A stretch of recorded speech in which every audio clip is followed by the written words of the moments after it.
మరి సమయంలో చేయించిన ప్రతి ఒక్కరు మోకరించినట్లయితే చిన్న ప్రార్థన చేసుకొని ఈ యొక్క పునరుత్థానపు ఆదివారపు ఆరాధనను మరి ప్రార్థన ద్వారా ప్రారంభించుకుందాము. మందిరంలో చేరవచ్చిన ప్రతి ఒక్కరు మోకరించినట్లయితే కృపా సత్య సంపూర్ణం కలిగిన మహనీయుడగు తండ్రి స్తోత్రం. ఈ ఉదయకాల సమయం ఆరాధన ప్రజల ప్రభావం నీకే స్తోత్రం స్తోత్రం స్తోత్రం స్తోత్రం స్తోత్రం. మహనీయుడగు దేవా స్తోత్రం స్తోత్రం స్తోత్రం. కృపా సత్య సంపూర్ణం కలిగిన శివాధిపతి అయిన తండ్రి స్తోత్రం స్తోత్రం. దీర్ఘశాంతము కలిగిన నా దేవా స్తోత్రం స్తోత్రం. గడిచిన వారం అంతే ప్రభు ఏ అపాయమని ఏ కీడును ఏ తెగులను తండ్రి నా మందారముల కోసం తగలనివ్వకుండా సజీవ లెక్కలు ఉంచినందుకై స్తోత్రం స్తోత్రం స్తోత్రం. ఇదిగో తండ్రి ఈ యొక్క ప్రాముఖ్యమైన స్థలంలో మేము ఉన్నాం ప్రభా. ఈ వారముల ప్రభు నేను స్తుతించుటకు ఈ రోజు మిమ్మల్ని ఆరాధించుటకు నేను మహింపరుచుటకు మీరు కృప చూపించినందుకై స్తోత్రం. సమయమందు ప్రభా ఇదిగో తండ్రి పిల్లలందరినీ ప్రభా అంత దూర భారం నుంచి తీసుకొని వచ్చి నడిపించినందుకై స్తోత్రాలు. చేరవచ్చిన మందిరంలో ప్రతి ఒక్క బిడ్డతో మీరు మాట్లాడండి. పాటల ద్వారా, వాక్య ద్వారా, వాయిద్యాల ద్వారా, ప్రారంభ ప్రార్థన ద్వారా, ముగింపు ప్రార్థన ద్వారా, కానుకల పరీక్షల ద్వారా, భోజనపు పరీక్షల ద్వారా సమస్తమును ప్రభా మీ చేతులకు అప్పగిస్తూ నీ ఆత్మ ఏలుబడులు ఈ కార్యమును జరిగించమని ప్రార్థిస్తూ ఇదిగో ప్రభా ప్రారంభం నుంచి ముగించేంత వరకు ప్రభా నీ ఆత్మ ఏలుబడులు జరిగించి మీ నామకు మహిమయు ఘనత కీర్తి ప్రభావము మీరు పొందుమని యేసు నామం పేరట ప్రార్థిస్తున్నాను తండ్రి. ఆమేన్. Praise the Lord. హల్లెలూయా. మరి సమయంలో సహోదరుడు ఇక్కడ వచ్చి ఒక పాట పాడి ప్రభు నామని మహిమపరుస్తుంది. అందరం కలిసి తనతో పాటు కలిసి చప్పట్లు కొడదాం. Praise the Lord. హల్లెలూయా. పాట పాడుకుంటూ చప్పట్లు కొడదాం. Praise the Lord. హల్లెలూయా. యేసుతో దీవిగాను పోదమా, అడ్డుగా వచ్చు వైరి గెల్వను, యుద్ధనాదంబుతో బోధము, యుద్ధనాదంబుతో బోధము.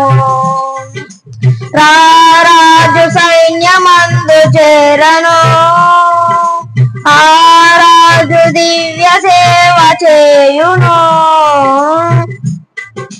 రారాజు సైన్యమందు చేరను, ఆ రాజు దివ్య సేవ చేయును.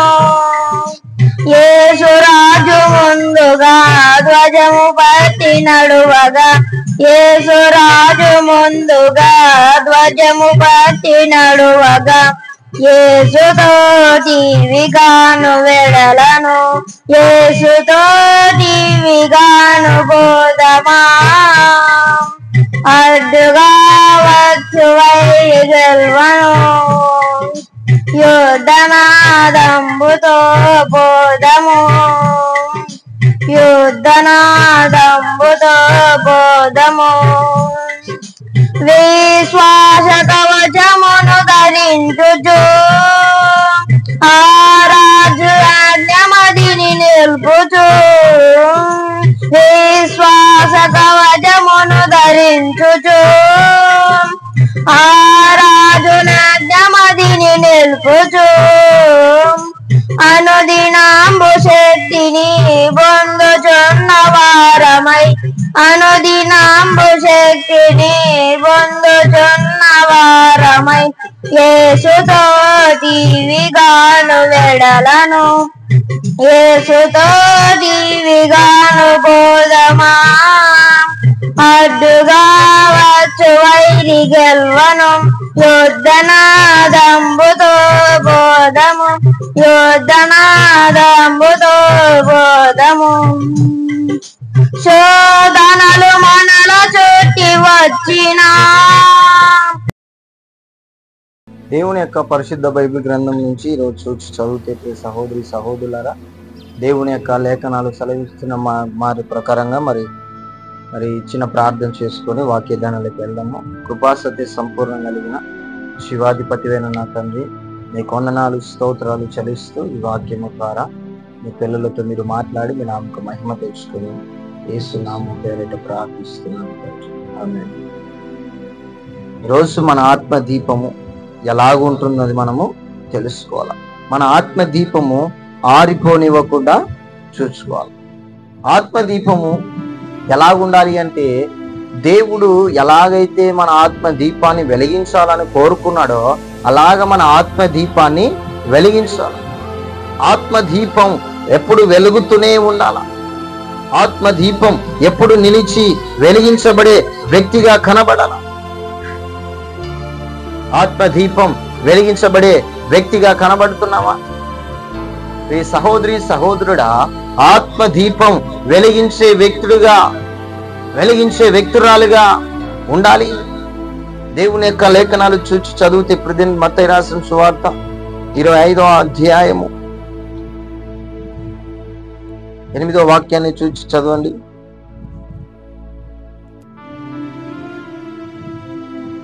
ఈ బుద్ధి కలిగిన కన్యకలు నూనె తీసుకొని వెళ్ళారు. బుద్ధి లేని కన్యకలు నూనె తీసుకొని వెళ్ళలేదు. 5 మంది బుద్ధి కలిగిన కన్యకలు, 5 మంది బుద్ధి లేని కన్యకలు. వారు ఏం చేస్తున్నారంటే, దేవుడు పిలుస్తాడు కనుక దివిటితో పాటి నూనె తీసుకొని వెళ్ళారు. నూనె తీసుకొని వెళ్ళిపోయి, దేవుడు మనల్ని పిలుస్తాడు, దేవుడు మనల్ని తన మందిరంలోనికి చేర్చుకుంటాడని దేవుడు వాళ్ళు ఏం చేస్తారంటే, బుద్ధి కలిగిన కన్యకలు దివిటితో పాటి నూనె తీసుకొని వెళ్ళిపోయారు. నూనె తీసుకొని వెళ్ళారు. నూనె తీసుకొని వెళ్ళటమే కాకుండా దివిటితో పాటి నూనె తీసుకొని వెళ్ళారు. ప్రియ సహోదరి సహోదరుడా, ఈరోజు నీవు కూడా ఎలాగా ఉంటున్నావు? నీ ఆత్మ దీపం ఎలాగా వెలుగుతుంది? నూనె లేని దీపములాగా ఆరిపోతున్నావేమో. నూనె లేని దీపంలాగా ఆరిపోతున్నావేమో. యేసు లేక నీ ఆత్మ దీపం ఆరిపోతున్నదేమో. యేసు లేక నీ ఆత్మ దీపం మండలేక ఆరిపోతున్నదేమో. చూడండి నా ప్రియ సహోదరి సహోదరుడు, ఆ వాక్యం చూచి చదవండి.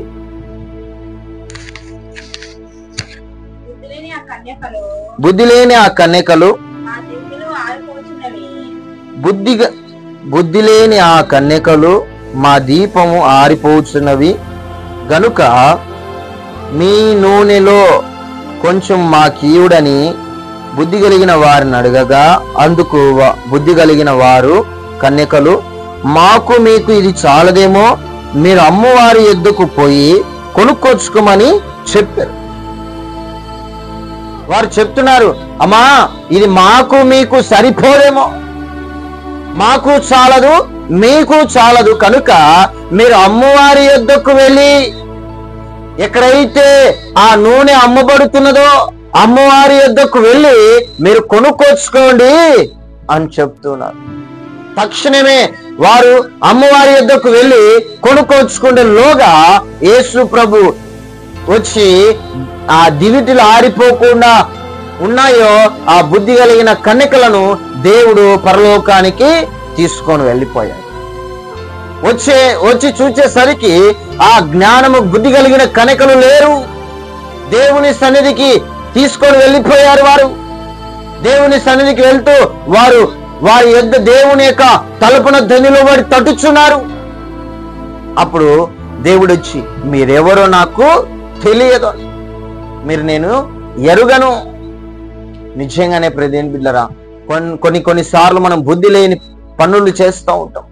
కొన్నిసార్లు బుద్ధి కలిగి పనులు చేస్తూ ఉంటాం. కొన్నిసార్లు బుద్ధి లేని పనులు కూడా చేస్తూ ఉంటాం. ఆత్మ దీపం ఆరిపోకూడదు. ఆత్మ దీపం వెలుగుతూ ఉండాలా. ఆత్మ దీపం ఆరిపోతే వేస్ట్. ఆత్మ దీపం ఎప్పుడు ఆరిపోకుండా కాపాడుకో. ఈ బుద్ధి కలిగిన కన్యకల వల్లనే. చూడండి, ఇంకొక మాట మీకు జ్ఞాపకం చేస్తాను. లేవి కాండము 6వ అధ్యాయం 12వ వాక్యాన్ని చూచి చదవండి ప్రియమైన పిల్లరా.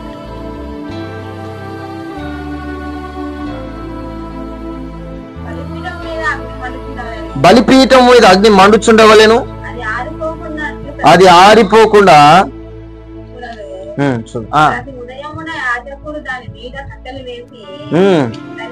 దహన బలి ద్రవ్యము నుంచి ఉమ్, సమాధాన బలియకు పశువుల పురుగును రక్షించవలెను.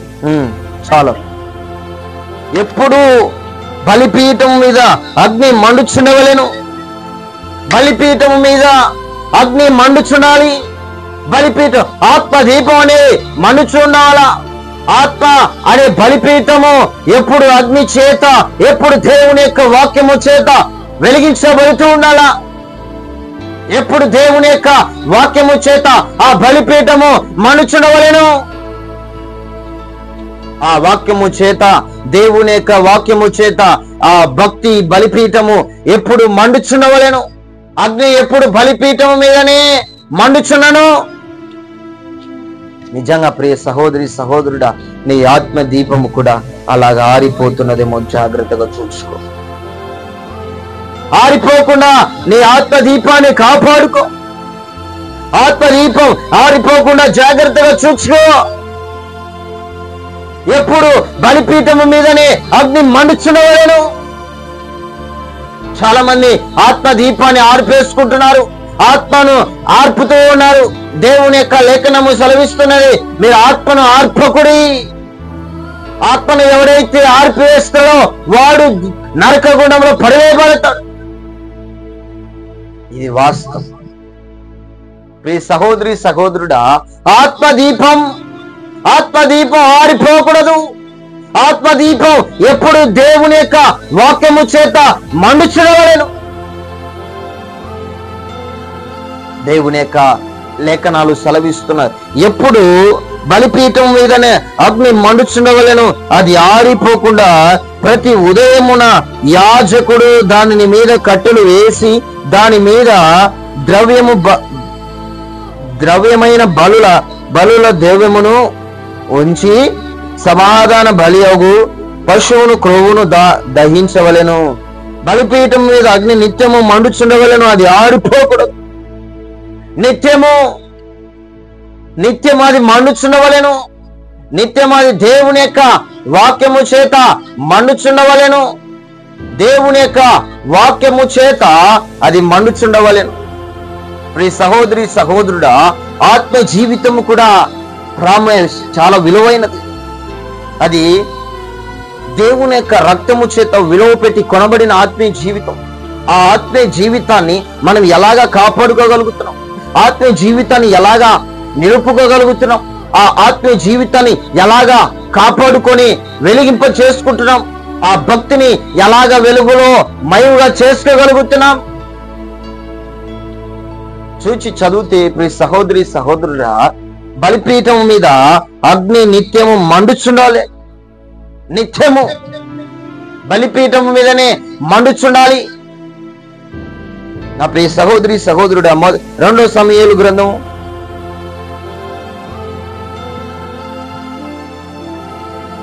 2 సమూయేలు 21వ అధ్యాయం 17వ మాట.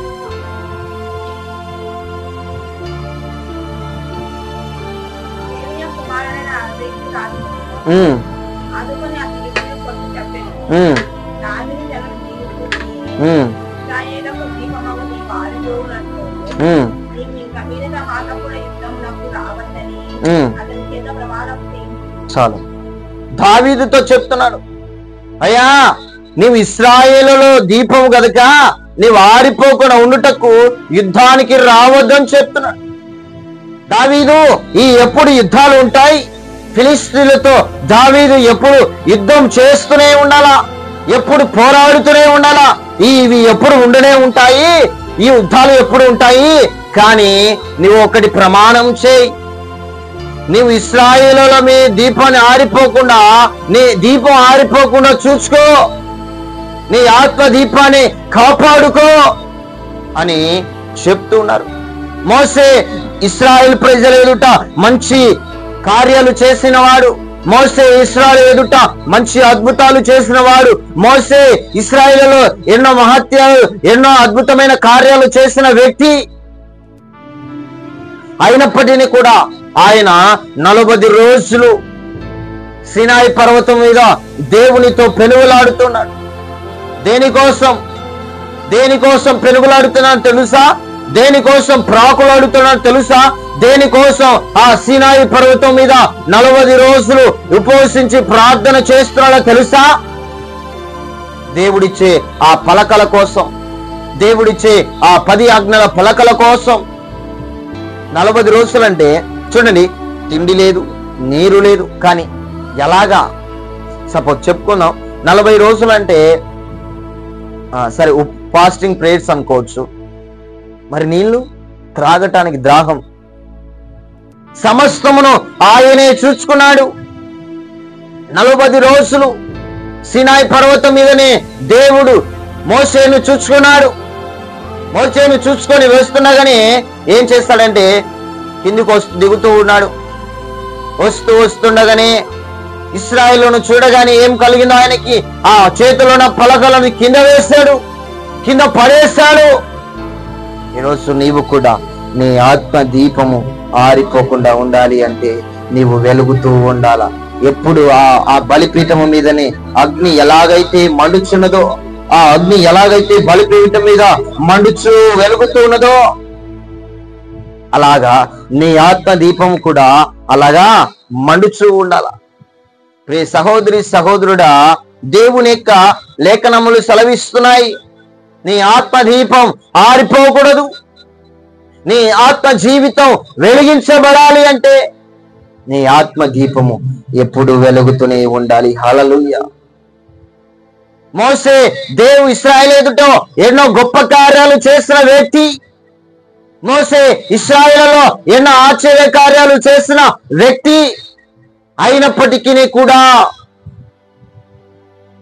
మోషేలో ఆయుష కలగటం వలన దేవుడిచ్చిన ఆ పలకలన్నింటినీ కింద పడేశాను. వెంటనే దేవుడు ప్రత్యక్షమై, మోషే ఇదిగో నేను నీకు ఆజ్ఞాపించిన ప్రదేశాన్ని, నీకు ఇస్తానన్న దేశాన్ని ఇదిగో చూపించగానే, ఇప్పుడు వెళ్ళాల ప్రభా? నో, నీకు ఎంట్రీ లేదు, వెళ్ళటానికి వీల్లేదు. ఎందుకు ప్రభా అంటే నేను ఇచ్చిన ఆ పలకలను నువ్వు కింద పడవేసావు కనుక. నీ జీవితంలో కూడా దేవుడిచ్చిన ప్రతి దానిని వ్యర్థముగా ఉపయోగించకూడదు, వ్యర్థముగా పాడేయకూడదు.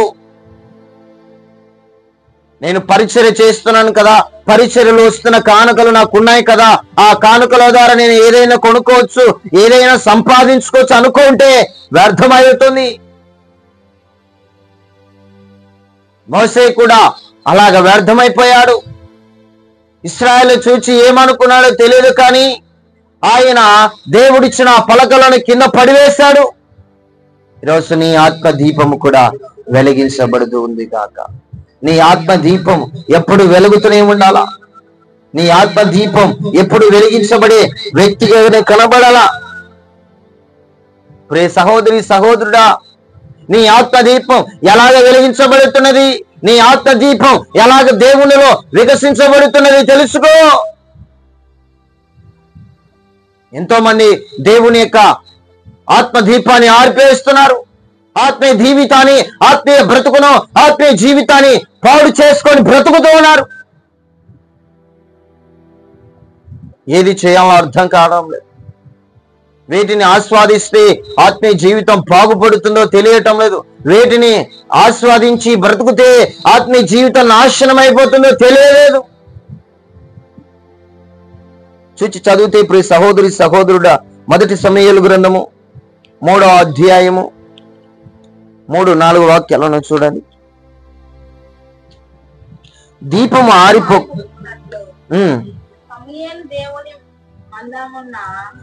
దీపం ఆరిపోకుండానట్లు సమూయేలు మందసమున చూడండి. ఈ సమూయేలు దేవుని యొక్క మందసము యెహోవా మందిరమున పడుకొని ఉండగా చూడండి, యెహోవా సమూయేలుని పిలిచెను.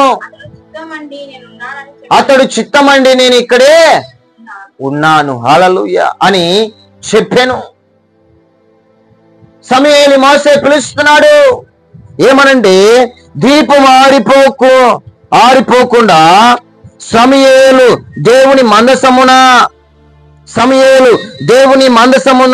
పండుకొని ఉన్నాడు. నీ ఆత్మ జీవితం అనే మందసాన్ని ఎలాగ ఆరిపోయేసుకోకుండా కాపాడుకోగలుగుతున్నావు? నీ ఆత్మ జీవితం అనే మందసమును ఎలాగా కాపాడుకోగలుగుతున్నావు?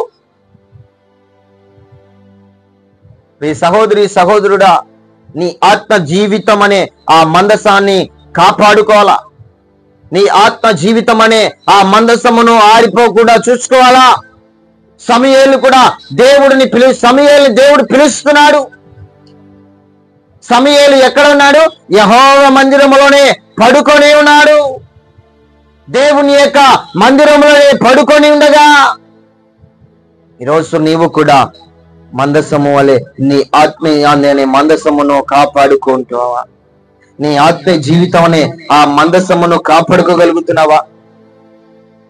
ప్రే సహోదరి సహోదరుడా, దేవుని యొక్క లేఖనాలు సెలవిస్తూ నీ ఆత్మీయ జీవితం అనే ఆ మందసమును కాపాడుకో. ఆ మందసమును అనే ఆ దీపాన్ని వెలిగించుకో. ఎప్పుడైతే సమూయేలు నేను ఇక్కడే ఉన్నానని చెప్పాడో ఆ మందసమును ఆరిపోకుండా దేవుని యొక్క మందిరంలోనే పడుకొని ఉన్నాడు. ఆ మందసముని ఎవరు దొంగలించకుండా, ఎవరు పాడు చేయకుండా, ఎవరు ఆ మందసముని ఆరిపోయకుండా ఉండటానికి సమూయేలు దేవుని యొక్క మందిరంలో పడుకొని ఉన్నాడంట. ఎంత అదృష్టమో చూడండి. సమూయేలుని దేవుడు పిలుస్తున్నాడండి. ఈరోజు నా దేవుడు కూడా నిన్ను పిలుస్తున్నాడు. నీవు ఆత్మీయ అనే మందసమును ఎలాగా ఆరిపోకుండా కాపాడుకుంటున్నావు? ఎలాగా నీ ఆత్మీయ జీవితం అనే మందసాన్ని, నీ ఆత్మీయ అనే భక్తిని ఆరిపోకుండా ఎలాగా కాపాడుకుంటున్నావు? ప్రియ సహోదరి సహోదరుడా, నీ ఆత్మీయ అనే భక్తిని, నీ ఆత్మీయ అనే జీవితాన్ని కాపాడుకుంటున్నావా? నీ ఆత్మీయ జీవితాన్ని ఎప్పుడైతే కాపాడుకోగలుగుతావో అప్పుడు దేవుడు నిన్ను పిలుస్తున్నాడు. హల్లెలూయా.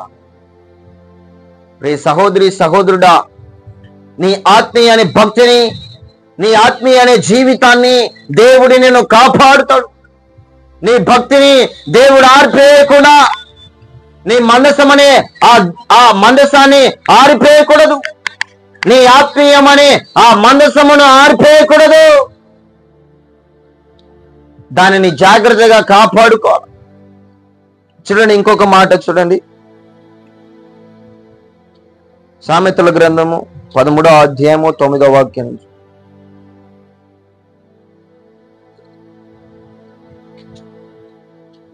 సామెతల గ్రంథము 13వ అధ్యాయము 9వ వాక్యం.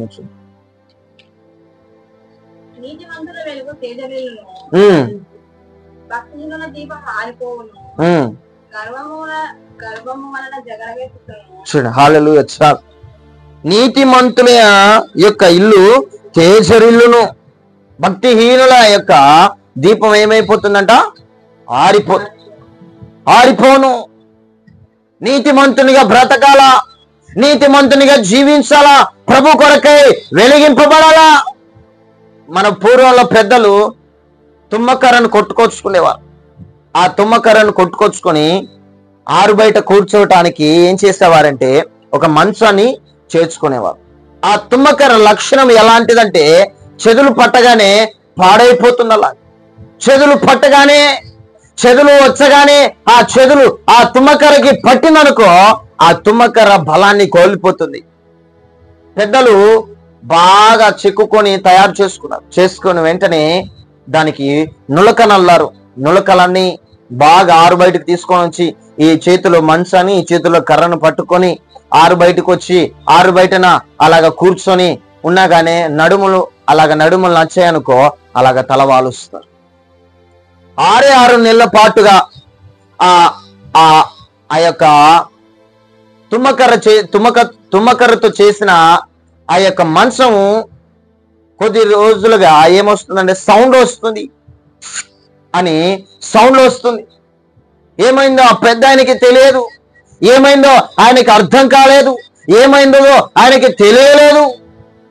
6 నెలల పాటుగానే ఆ మంచం, ఆ తుమ్మకర్రతో చేసిన ఆ మంచం చెదులు పట్టి ఏమైపోయింది? పాడైపోయినది. నీ ఆత్మీయ జీవితం కూడా చెదులు పట్టి పాడైపోతున్నదేమో చూసుకో. త్రాగుడు చేత నీ ఆత్మీయ జీవితం పాడైపోతుందేమో చూసుకో. వ్యభిచారము చేత పాడైపోతుందో నీ ఆత్మీయ జీవితం చూసుకో. చాలా మందికి బోల్డ్ కోపం ఉంటుంది, చాలా మంది ముక్కు మీదనే కోపం ఉంటుంది. ఆ కోపంలో ఏం పగలు కొట్టేస్తామో తెలియదు, ఏం పాడు చేస్తామో తెలియదు. ఫోన్ ఉంటే ఫోన్ పగలు కొట్టేస్తాం, కూర్చుంటే కుర్చీని పగలు కొట్టేస్తాం, టీవీ ఉంటే టీవీలను పగలు కొట్టేస్తాం. అబ్బో, వాడి కోపం వచ్చినా అంతే సంగతులు. అలాగా కోపం, ద్వేషం, అయూష, ఈర్ష్య ఇవన్నీ ఉంటే ఆత్మీయ జీవితం ఖచ్చితంగా పాడైపోతుంది, ఆరిపోతుంది. ప్రియ సహోదరి సహోదరుడా, నీ ఆత్మీయ జీవితం ఆరిపోకుండా చూసుకో. నిత్యం అగ్ని బలిపీఠముగానే మండుచున్నాలా? ఆ ఆరిపోయే బలిపీఠం అనే అగ్ని ఆరిపోకూడదు. ఆరిపోకుండా కాపాడుకోవాలా, ఆరిపోకుండా జాగ్రత్తగా చూసుకోవాలా.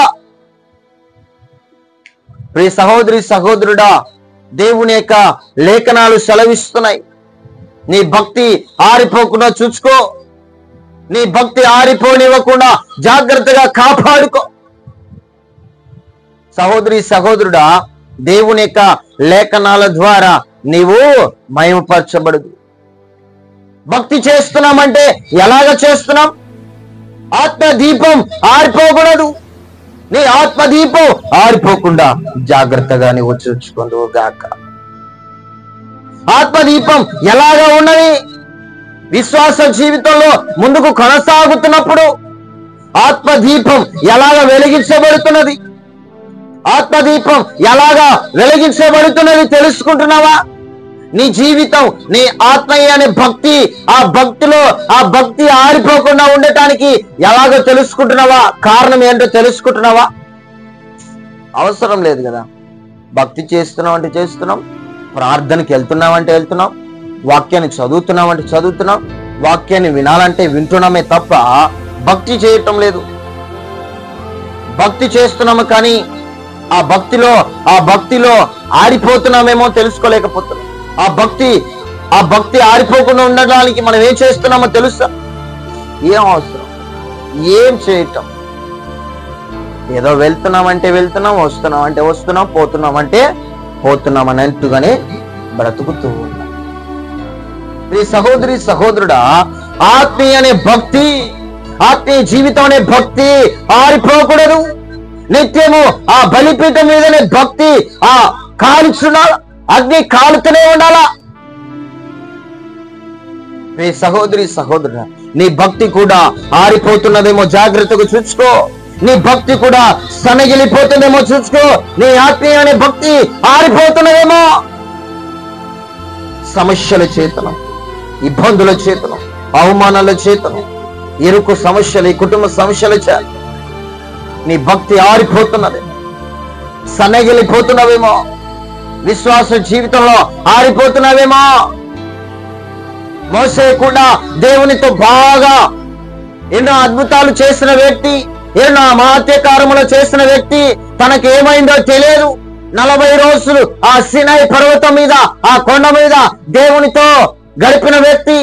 దేవుడు తనకి ఇవ్వాల్సిన పలకలను తీసుకొని వస్తున్నగానే ఇశ్రాయేలులను చూడగా మోసేకి ఏమైందో తెలియదు. కానీ మోసే చేతులు ఉన్న పలకలను అమాంతముగా కింద పడి వేశాడు. రోజు నీవు కూడా భక్తి చేస్తున్నామంటే చేస్తూ అనేది కాకుండా ఆ భక్తిలో ఎలాగ పాలు పొందుతున్నామో తెలుసు. దీపం ఉండగానే ఇల్లును చక్కపరుచుకో. చూడండి, కరెంట్ ఉన్నదనుకో, ఇంట్లో ఆ బల్బు ఉన్నదనుకో, బల్బు వెలుగుతుంటే ఇండ్లు వెలుగుతూ ఉంటుంది. కరెంటు పోయిందనుకో ఆ ఇండ్లంతా చీకటి మయమైపోతుంది. అలాగా నీ ఆత్మీయ జీవితం ఆ వెలుగు లేకపోతే ఆ వెలుగు ఆత్మీయ జీవితం అనే ఆ వెలుగు లేకపోతే ఆరిపోతుంది. ఆ ఆత్మీయం అనే వెలుగు ఆరిపోకుండా నువ్వు జాగ్రత్తగా కాపాడుకుందువు గాక. ఆత్మీయ జీవితంలో ఎలాగా ముందుకు వెళుతున్నాం, ఆత్మీయ జీవితంలో ఎలాగా ముందుకు కొనసాగుతున్నాం అనేది తెలుసుకోవటం లేదు. ఏదో చేస్తున్నామంటే చేస్తున్నాం, ఏదో వాక్యాన్ని వెళ్తున్నామంటే వెళ్తున్నాం, వాక్యాన్ని చదువుతున్నామంటే చదువుతున్నాం అన్నట్టుగానే బ్రతుకుతూ. ప్రియ సహోదరి సహోదరుడా, నీ జీవితంలో వేటి చేత నీ ఆత్మీయ ఆరిపోతుందో తెలుసుకో. వేటి చేత నీ ఆత్మీయ జీవితం ఆరిపోకుండా చూసుకో. వేటి చేత నీ ఆత్మీయ జీవితం ఆరిపోతుందో గమనించు.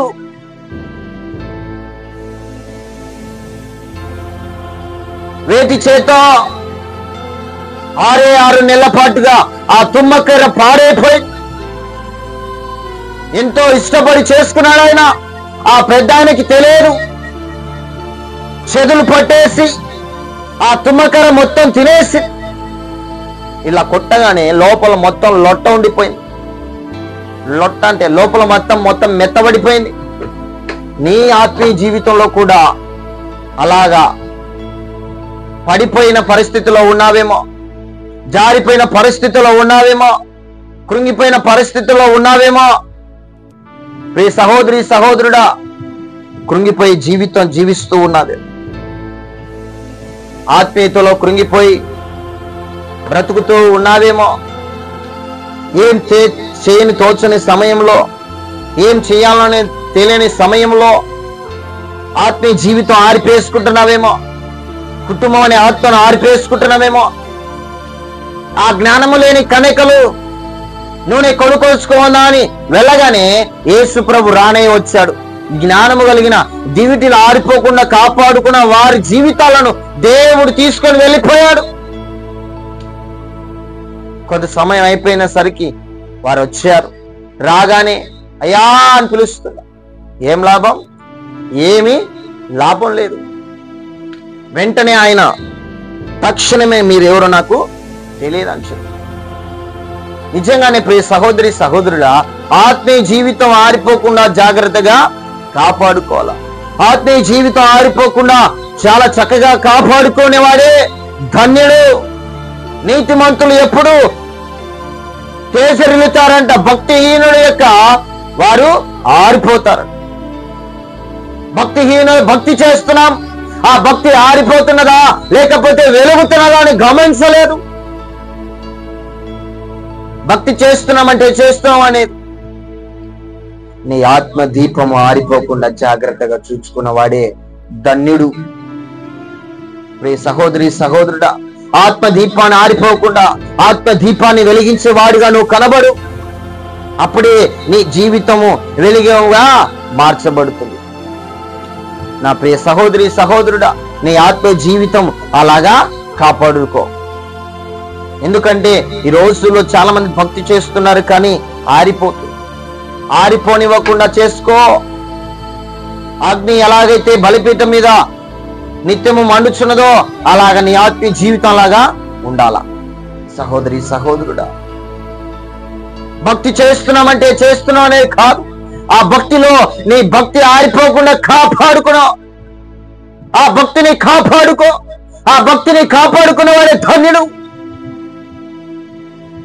ఆత్మీయ భక్తిని నువ్వు కాపాడుకోవాలా. ఆత్మీయ దీపాన్ని నువ్వు ఆరిపేసుకోకుండా కాపాడుకొందువుగాక.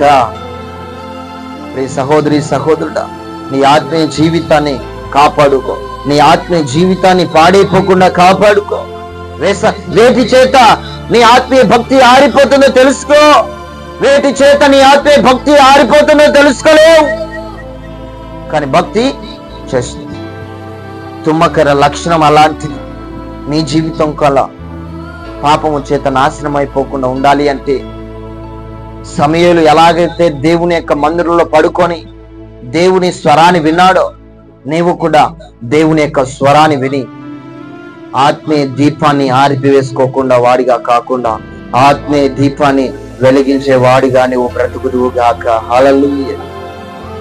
నా ప్రియ సహోదరి సహోదరుడా, ఇంకా ఇంతకాలం నువ్వు ఆత్మీయ జీవితంలో ఆరిపోయి బ్రతుకుతావు. ఇంకెంతకాలం ఆత్మీయ జీవితంలో ఆరిపోయిన వాడిగా బ్రతుకుతావు. ఇదిగో ఈరోజు ప్రభు నీతో మాట్లాడు. నీ ఆత్మ దీపాన్ని వెలిగించుకో. నీ ఆత్మ దీపాన్ని వెలువయ్యే మయమగా చేసుకో. ప్రియ సహోదరి సహోదరుడా, చిన్న తీర్మానం చేసుకో నీకోసం. నిజంగానే ప్రభు ఆత్మ దీపం ఆరిపోతే మేమెంత ప్రార్థన చేస్తున్నా వేస్ట్. మేము ఎంత ఉపవసించి మోసే ఇశ్రాయేలు ప్రజలు ఎన్నో అద్భుతాలు చేసిన వ్యక్తి, ఎన్నో మహత్యాలు, ఎన్నో సూచనలు చేసిన వ్యక్తి. అయినప్పటికీ కూడా ఏదో అవిధేయత వలన మీరు ఇచ్చిన ఆ పలకలను కింద పడేస్తారు. నిజంగానే మా భక్తి ఆరిపోకుండా ఉండాలి అంటే ప్రభా, వేటి చేత మా భక్తి ఆరిపోతుందో తెలుసుకొని వాటిని విడిచిపెట్టడానికి సహాయం దయచు. ఈ వాక్యం ద్వారా మా జీవితాలను బలపరచు. ఈ వాక్యం ద్వారా మా బ్రతుకులను మార్చి మీ నామకు మహిమ తెచ్చుకో. యేసు అతి పరిశుద్ధమైన నామంలో ప్రార్థిస్తున్నా తండ్రి, ఆమేన్. మన ప్రభువైన యేసుక్రీస్తు కృపయు, తండ్రి దేవుని యొక్క ప్రేమ, పరిశుద్ధాత్మ యొక్క సన్నిధి సావాసం ఇప్పుడు ఎల్లప్పుడూ సదాకాలము నడిపించి, ఆశీర్వదించి, నడిపించి దీవించును గాక. ఆమేన్.